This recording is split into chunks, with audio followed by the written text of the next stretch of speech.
Hello বন্ধুরা, আমি শেখ গন্ডেল। এখন আমি করব কারণ জোহরের প্রডিউস করা ডিজনি হটস্টারের নতুন ওয়েব সিরিজ শো টাইমের রিভিউ। এই সিরিজটার ভালো দিক খারাপ দিক নিয়ে আলোচনা হবে আজকের এই ভিডিওতে। 4টে এপিসোড এখনও অবধি মেকাররা রিলিজ করেছে। আমি জানি না ডিজনি হটস্টারের এই স্ট্র্যাটেজিটা ঠিক কীরকম স্ট্র্যাটেজি, এটা তারা বিভিন্ন সিরিজের ক্ষেত্রেই করে থাকে। আজকে 4টে এপিসোড 3 মাস বাদে বাকি 4টে এপিসোড, এটা দর্শকদের জন্য যথেষ্ট বেশি সমস্যার। কিন্তু এই নিয়ে আমি আগেও সমালোচনা করেছি, সেই একই সমালোচনা করে সময় নষ্ট আর করছি না।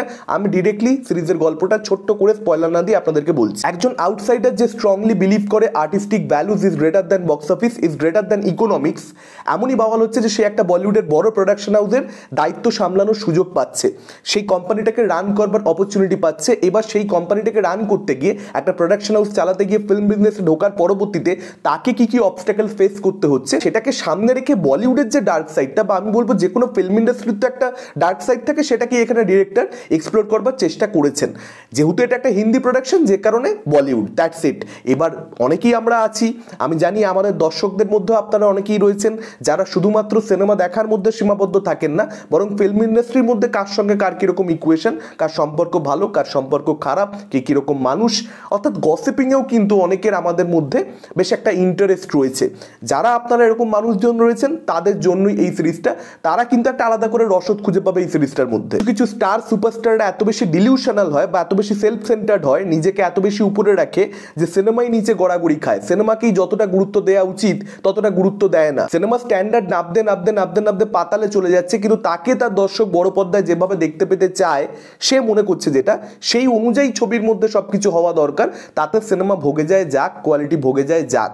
এই যে ব্যাপার স্যাপারগুলো, সেগুলোকে এক্সপ্লোর করবার চেষ্টা করা হয়েছে। কিংবা যারা অ্যাকচুয়ালি শো বিজনেসের সঙ্গে যুক্ত, তাদের যে ইমেজটা, সেটাকে মেনটেন করবার জন্য তারা কি কি করে, এবং তাদের পজিশনটা কত বেশি ভালনারেবল, যে আজকে দর্শকদের তাকে পছন্দ হচ্ছে, কদিন পরে সে একটা এমন কাজকর্ম করবে বা তার ব্যাপারে এমন একটা খুলাসা হবে যেটা দর্শক জানবার পরে তাকে ছিচি করবে, থুতু করবে। কিভাবে according to the situations equations বদলাতে থাকে বিভিন্ন মানুষজনদের মধ্যে। আজ যার সঙ্গে আপনার সম্পর্ক ভালো, তার সঙ্গে আপনার সম্পর্ক দুদিনের মধ্যে খারাপ হয়ে যেতে পারে, বা আপনি জেনে বুঝেই খারাপ করছেন নিজের সুবিধার্থে।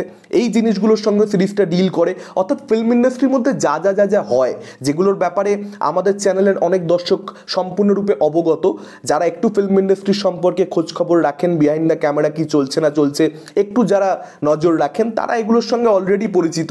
যারা পরিচিত নন, তারা এই সিরিজটা দেখে হয়তো অনেকটাই অবাক হবেন, কারণ শো বিজনেস উপর থেকে খুব গ্ল্যামারাস, ভেতরটা কিন্তু ততটা গ্ল্যামারাস আসলে নয়। একটা পার্টিকুলার সিনের কথা এখানে আমি বলবো, যেখানে মৌনি রয়ের ক্যারেক্টারটা গাড়ির ভেতরে যখন রয়েছে, সে প্রচণ্ড বেশি ইমোশনাল কাঁদছে। সে বেসিক্যালি যখন গাড়ি থেকে বেরোচ্ছে, সে সঙ্গে সঙ্গে একটা বিশাল বড় হাসি মুখের মধ্যে নিয়ে চলে আসছে, যেন তার জীবনটা কত বেশি সুন্দর। এর সঙ্গে সঙ্গে সিরিজটার মধ্যে যেটা বিউটিফুলি হয়েছে, কিছু এমন জিনিসপত্র সিরিজের মধ্যে দেখানো হয়েছে যেটা আমরা লাস্ট 3-4 বছরের মধ্যে দেখতে পেয়েছি।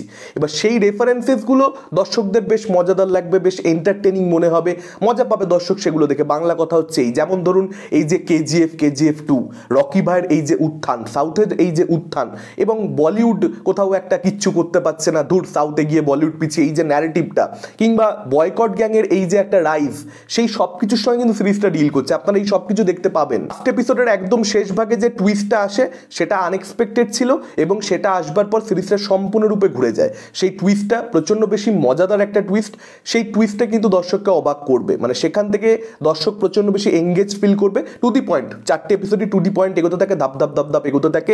সেটা definitely one time good watch সিরিজটাকে বানায়, কিন্তু এর একটা নেগেটিভ দিক রয়েছে। মানে ওয়ান টাইম গুড ওয়াচ সাধারণ দর্শকদের জন্য, আমার ভার্ডিক্ট কিন্তু আমি দিয়ে দিচ্ছি না, আমি সেটার ব্যাপারে পরবর্তীতে আসছি। এবং সিরিজটার মধ্যে বিভিন্ন ক্যামিওজ রয়েছে, জাহ্নবী কাপুর হোক, কিংবা নিতেশ তিওয়ারি হোক, কিংবা মৃণাল হোক, কিংবা হানসাল মেহতা হোক। এছাড়া ধর্মেন্দ্রকে আপনারা দেখতে পাবেন, পরিষ্কার বুঝতে পারবেন রকি অর রানি সেটে বসেই কারণ জোহর এই সিরিজটার জন্য তাকে শ্যুট করিয়ে দিয়েছে। ইনফ্যাক্ট রকি অর রানির আপনি কিছু দৃশ্য দেখতে পাবেন, স্ক্রিউ ডিলা, টাইগার শ্রফের যে প্রজেক্টে অ্যানাউন্সমেন্ট করা হয়েছিল, সেটার রেফারেন্স আপনারা সিরিজটার মধ্যে দেখতে পাবেন। এখানে পারফরমেন্সেস বেশ ভালো, কিন্তু সবাই পারফরমেন্স দিয়ে পুল অফ করেছে। এখানে নাসিরুদ্দিন শাহ, কিংবা ইমরান হাশমি, কিংবা রাজীব খান্ডেলওয়াল, মৌনি রয়, তারা ভালো কাজ করেছে। সাপোর্টিং কাস্টেরও কাজ এখানে মোটামুটি ভালো, আপনারা দেখতে পারেন, আপনাদের মোটামুটি এটা ভালোই লাগবে, খারাপ এটা নয়, ডেফিনেটলি এটা বলতে পারি।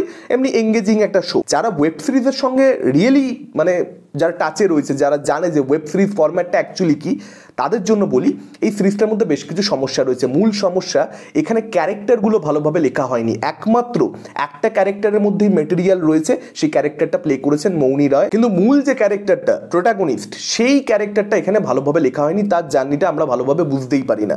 একটা ক্যারেক্টার যে শো বিজনেসের মধ্যে হঠাৎ করে ঢুকছে আউট অফ নোওয়্যার, একজন আউটসাইডার, সে মানে এত কিছু হ্যান্ডেল করছে কিভাবে, এই কোয়েশ্চেনটা সবার আগে মাথায় আসে। তো সেটা ভালোভাবে ফ্লেশড আউট হয়নি। মানে হঠাৎ করে যেন বলছে মেয়েটা এলো এবং সব কিছুকে খুব মানে ওর জন্য যেন কেকওয়াক হলো, প্রচণ্ড স্মুথ হলো যেন ওর রানটা, ওর জার্নিটা। এইটা দেখতে প্রচণ্ড বেশি চোখে লেগেছে। মানে আপনি যখন একজন আউটসাইডার, ধরুন আজকে আমি হঠাৎ করে একটা প্রোডাকশন হাউস বা আপনি একটা প্রোডাকশন হাউস রান করবার, বলিউডের বিগ প্রোডাকশন হাউস, আপনাকে সিনেমার বিজনেসে ঢুকতে হচ্ছে, সিনেমা তৈরি করতে হচ্ছে, সেটা প্রোডাকশন সামলাতে হচ্ছে। That is quite a tough job. মানে একজন বাইরের মানুষের পক্ষে এটা জাস্ট এলো, শিখে ফেললো, it is not that easy. তো সেই বেসিক জায়গাটাতে গন্ডগোল হয়ে গেছে এবং প্রোটাগনিস্টের ক্যারেক্টারটার সঙ্গে আমাদের কোনো ইমোশনাল অ্যাটাচমেন্ট হয় না।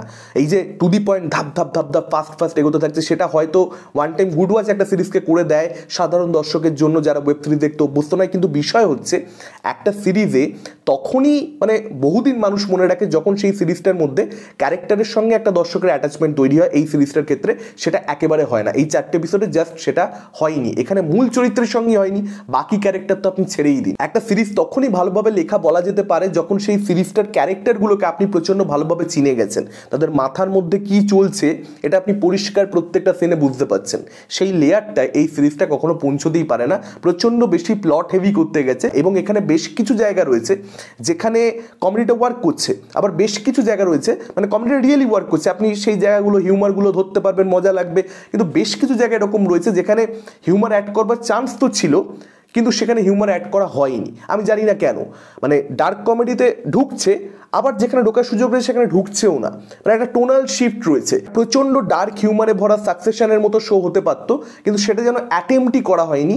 সাবজেক্টের মধ্যে সেই পোটেনশিয়ালটা থাকা সত্ত্বেও, চান্সটা থাকা সত্ত্বেও সেটাকে মানে জাস্ট যেতে দেওয়া হয়েছে। সেই ব্যাপারটা আমার ভালো লাগলো না। এবং এখানে ইমরান হাশমির ক্যারেক্টারটার সঙ্গে নাসিরুদ্দিন শাহের ক্যারেক্টারটার মধ্যে যে ইকুয়েশনটা, সেটা আরও ফ্লেশড আউট হলে বেটার লাগতো।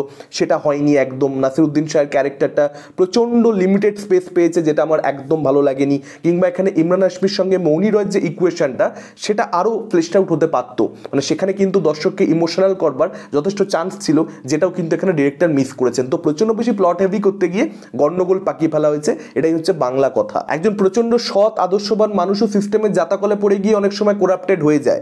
সেই ডার্ক দিকটায় এই সিরিজটা হাঁটবে বলে আমার মনে হচ্ছে না। 4টে এপিসোড দেখে যা মনে হলো, সেই দিকটায় হাঁটলে আমি অনেক বেশি খুশি হতাম। এবার এই ক্যারেক্টারটাকে, প্রোটাগনিস্টকে যে অনেস্ট দেখানো হচ্ছে, তোর ওই অনেস্টির যে পরিচয়টা সেটাও প্রপারলি দেওয়া হচ্ছে না। যে একটা ক্যারেক্টার প্রচণ্ড বেশি অনেস্ট, প্রত্যেকটা মোমেন্টে তাকে অনেস্ট মনে হবে অডিয়েন্সের, সেই জায়গাটাও না ভালোভাবে ফ্লেশড আউট হয়নি। তো সব কিছু মিলিয়ে একটু ঘেটে রয়েছে আর কি। ক্যারেক্টার রাইটিংটা প্রচণ্ড দুর্বল। আপনাদের কি মতামত? যারা দেখে ফেলেছেন ডেফিনেটলি কমেন্ট করে জানাতে পারেন। ভিডিওটা ভালো লাগলে লাইক করতে পারেন, শেয়ার করতে পারেন। আমাদের চ্যানেল নতুন হলে চ্যানেলটাকে অবশ্যই সাবস্ক্রাইব করতে পারেন। আজকের মতন টাটা, চোখ রাখুন পরবর্তী ভিডিও।